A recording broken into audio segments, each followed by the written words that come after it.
रावण का जन्म कब और कहाँ हुआ था? इनके पिता का क्या नाम है? रावण ने कौन सी 3 बातें बताई थी लक्ष्मण जी को मरते वक्त? आइए बात करते हैं इसी कहानी की ओर। मित्रों, रावण को तो आप जानते होंगे। रावण बहुत ही बड़ा प्रकांड ज्ञानी था, जिसने माता सीता का हरण किया था और भगवान राम के हाथों रावण का वध हुआ था।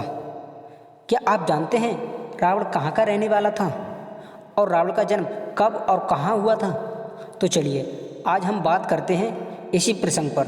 रावण कौन था, कहाँ का रहने वाला था? मित्रों, रामायण के अनुसार रावण के पिता विश्वा का विवाह राक्षस कुल की कन्या कैकसी से हुआ था। उन्हीं से रावण, कुंभकर्ण और विभीषण का जन्म हुआ था।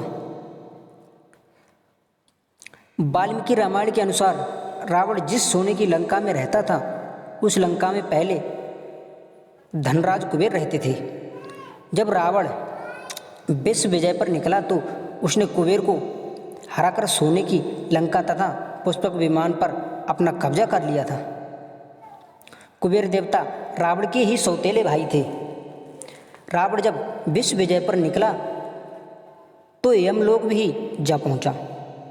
भाई यमराज और रावण के बीच महान युद्ध हुआ।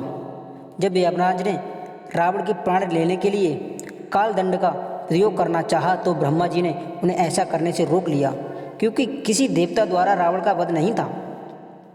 यह संभव नहीं था कि कोई देवता रावण का वध कर पाए। धर्म ग्रंथों के अनुसार रावण संगीत प्रेमी था। उसी ने भगवान शिव को प्रसन्न करने के लिए शिव तांडव स्तोत्र की रचना की थी। इसके अलावा उसे कई वाद्ययंत्र बजाने की भी महारत हासिल थी। रावण ज्योतिष विद्या और तंत्र मंत्र का भी जानकार था। इस प्रकार ग्रंथ में इससे संबंधित कई बातें मिलती हैं। रावण जो था वह पंडित था। उत्तर प्रदेश के गौतम बुद्ध नगर की जो ग्रेटर नोएडा से करीब 15 किलोमीटर की दूरी पर विख्यात गांव है, इसे रावण का गांव माना जाता है। कहा जाता है कि लंकेश यहीं का जन्म हुआ था और माना जाता है कि रावण की जो लंबाई थी वह 15 से 17 फीट लंबा था।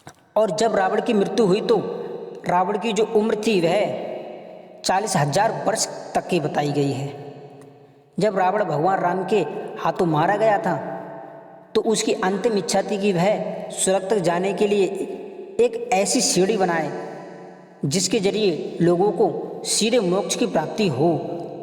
रावण की लंका सोने की बनी हुई थी, लेकिन वह चाहता था कि सोने में हमेशा सुगंध रहे, ताकि वह सोना जहाँ भी लगाया जाए वह स्थान सुगंधित रहे और सोना तलाशते वक्त कोई परेशानी ना हो।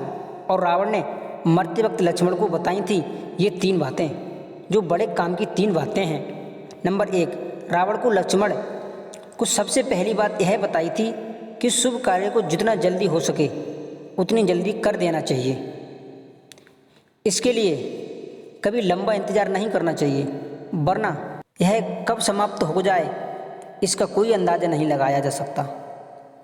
और अशुभ कार्य को जितना टाल सको उतना टाल देना चाहिए। रावण ने लक्ष्मण को दूसरा सबसे महत्वपूर्ण बात यह बताई थी, शत्रु तथा रोग को कभी छोटा नहीं समझना चाहिए। छोटे से छोटा रोग प्राणघातक हो सकता है तथा छोटे से छोटा शत्रु भी सर्वनाश कर सकता है। रावण ने राम, लक्ष्मण और उनकी वानर सेना को तुच्छ समझा था और वही रावण की सेना से उसकी मृत्यु का कारण बनी।